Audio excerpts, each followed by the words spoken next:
One thing is, it's good for the nation's population. I'm just listing the benefits. Why Brahmacharya? What is Brahmacharya first? Brahman means the ultimate or the divine. Charya means the path. One who is on the path of the ultimate or one who is on the path of the divine is a Brahmachari. One who is on the path of the divine means see, after all, everybody is in search of joyfulness, isn't it? Knowingly or unknowingly. Yes or no? Yes. Because you could not find joy, you settled for pleasure. Pleasure is not joy. Pleasure is just a shadow of joy. It's beautiful, but it's very limited. Whenever you involve yourself in pleasure, if you want to have pleasure, you need something or somebody to have pleasure, isn't it? Yes? The deeper you go into pleasure, the deeper your bondage with this something or somebody. Yes? Suppose this something or somebody is taken away from you, you will be broken. Isn't it so? If you have a very deep involvement with pleasure, that something or somebody which gives you pleasure, if it's taken away from you, aren't you broken? So, your existence becomes that of huge bondage. Bondage is not something that any human being enjoys.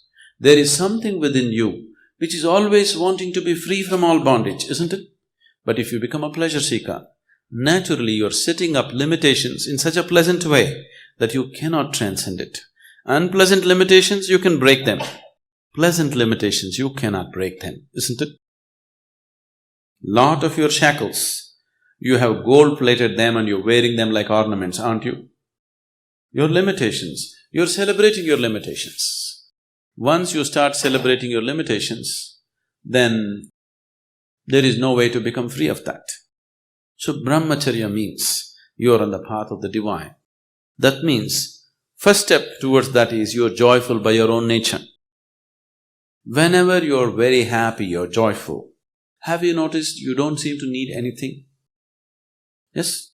On a particular day you're very happy. If you don't eat, if you don't sleep, it doesn't matter. Is that so? You're unhappy, then everything has to be perfect, you complain about everything in the world. Isn't it so? When you're really joyful, just see, it sets you free.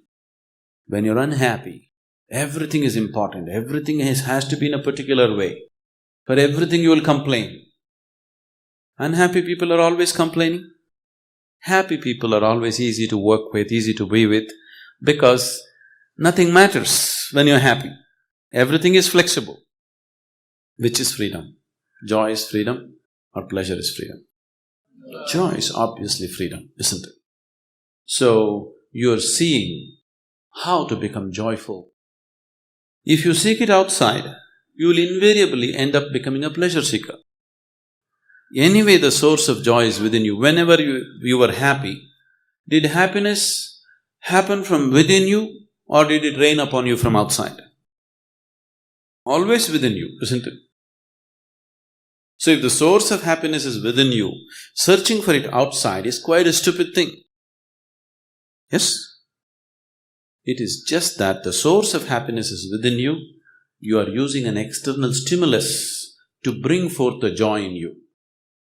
Or in other words, your joy is on push start. Shall we fix self-start on it? Don't want? If you put self-start on your joy, then you're a Brahmachari. Now, you're on the path of the divine. You're joyful by your own nature. Have all the Brahmacharis here become like that? Maybe not, but that's the intention. They're working towards that. To work towards that, you need a certain space and time of your own, that you don't have other things to handle in your life. So, they have chosen a certain way of life. Now, yesterday we went up the mountain, just carrying your own body weight and reaching there, many of you, your legs are trembling, isn't it? Suppose you want to carry 4 people on your shoulders and walk up the mountain, how many of you would make it? Most of you would not make it, isn't it? So that's why Brahmacharya. You understand? You are planning to climb a big peak. If you had the strength to carry 10 people on your shoulders and walk, that would be fantastic. But we rarely find such people. It's better to walk alone. So they walk alone. Now, your problem is that by the time you became 14, your intelligence got hijacked by your hormones so much, you can't understand or you cannot accept how somebody can be free from it. Somebody can just sit here and be happy. They don't have to get married, they don't have to run behind the opposite sex, they don't have to do this or that. They're just happy doing simple things in their life, more joyful than you, more intense than you. So does it mean all of you should become a Brahmachari? No, all of you should become a Brahmachari internally. In terms of lifestyle, not necessarily. Brahmacharya does not mean just celibacy, okay? That is just one of the aspects that have been taken up as a supportive system to become a Brahmachari.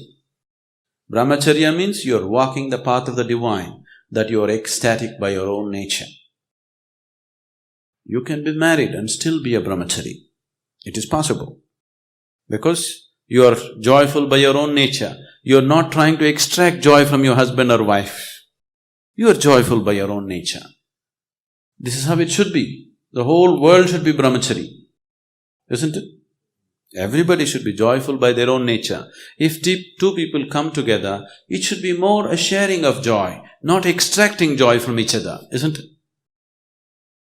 So those who have decided that they don't want to extract anything from anybody, they want to source their own inner joy, they have taken Brahmacharya. And why a certain order has been set up? They have been taken up not just for their realization. If it's just their realization, we can take care of in so many ways. How many of you eaten mangoes? You eaten mangoes? You ate mangoes? No? How many of you have planted mango trees? See, just 10 people have planted mango trees, but everybody has eaten mangoes. It's only because constantly in every generation, those 10 people are planting mango trees, everybody else is eating, isn't it? So, to carry on the spiritual path in its integrity, Brahmacharis are needed. Brahmacharis means we are keeping them in such a way that their energies are loose, malleable. We can make anything out of them. Just anything out of them. I can combine 10 Brahmacharis into one and make 10 Brahmacharis into one huge human being, a huge force. We have kept their energies loose, no personality. Whichever way you bend, they will become that way. See, if we take analogies, you are like a pot. You are a karmic pot. A certain karmas, certain influences have molded you into a certain shape. Yes? Now you become a certain type of person. With the process of living, when you were a child, it was little more malleable. When you were a youth, it got little rigid.